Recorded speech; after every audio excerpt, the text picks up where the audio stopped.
Hi, I'm Daryl Munro from Beyond the Numbers. Welcome back to our video series. Today we're going to talk about management versus leadership. Now there's a lot of material out there about those two different key components of the work that leaders do out there. And so there are varying degrees, like am I a leader or am I a manager? And in fact, quite often that's defined by the type of work you're required to do. So our definition of management versus leadership is that when we talk about management, we're talking about managing the resources, managing developing plans, organising schedules, logistics, developing processes. All of that type of work is core work that every leader needs to be able to do. What happens is we generally have a preference for one or the other, and this is where sometimes we come unstuck. So I'm sure you've met the inspirational leader who he or she is really good at getting you enthused about things. You want to follow that person and you go out there and do it, but you're actually not kicking the goals. And it seems to be counterintuitive because I want to follow this person, but we're just not getting there. And so what's happening is that often they're leading with this preference and forgetting about the key pieces of work that need to take place back here to allow the team to be ultimately successful. Conversely, I'm sure you've worked with those leaders that get bogged down in the activities of management and don't inspire you. You don't feel like you want to get up in the morning and come to work because it feels like a drudgery. So they've got locked into focusing so much energy on here and forgetting about their other component of their role. So how do we help leaders when we're doing workshops in leadership? How do we help them understand how it all comes together? So it's about awareness of self in the first instance. It generally always is.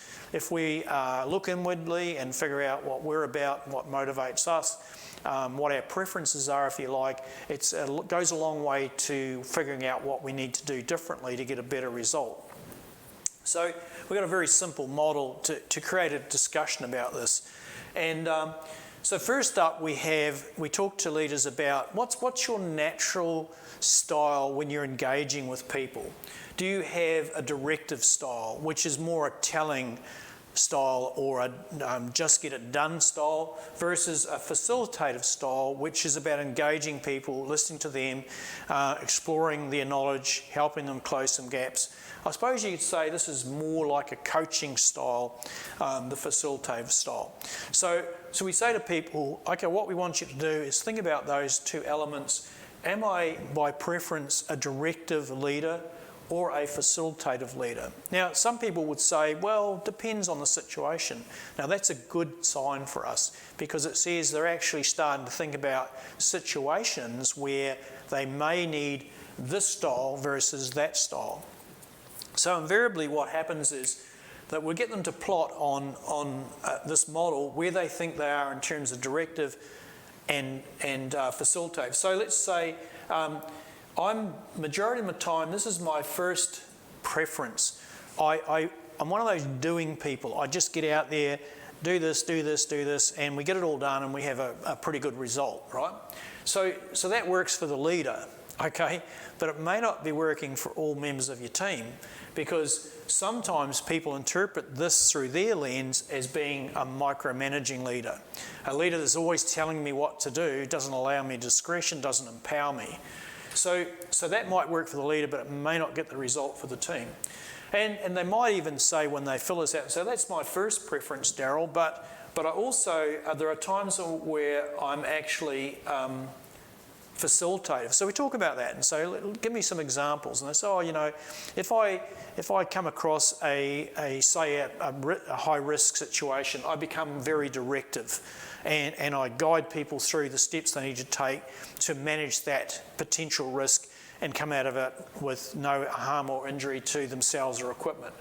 However, when I've got a piece of work to do, I engage my team members and I have a discussion with them and I guide them towards the outcomes that we need, getting their input, and we lock that in and we commit to that. And so that's when I use a facilitative style. But this person is saying in their first preference, they start here. So what they have to do is guide themselves through the process to know in a given situation, am I matching my preference to the right style in this situation. And that's a big clue. Leaders who can flex their style to the situation are probably the most effective leaders. Now, the other thing is, we talked about this before about, am I managing versus leading? And say, well, I am a person who, for example, might, as a result, be more at this end here. I tend to focus more on the leading, managing side of things. I like detail, I like having plans, I like having priorities and structure, etc. So if I was honest with myself, this is probably where my current style is. So now we've got a very good idea of where their starting place is. They can flex some degree and they tend towards managing. Now, through the process discussion with other people in the group, where is the desired space to be? Well, what happens is you actually discover through that conversation that we really need to flex through this as leaders. And this takes confidence and capability. So we want to develop our skills that allows us to very quickly adapt what we're doing by preference to the situation. And there's actually very good models out there. Situational leadership is a very good example of how you flex your style and your preferences to get the right outcomes.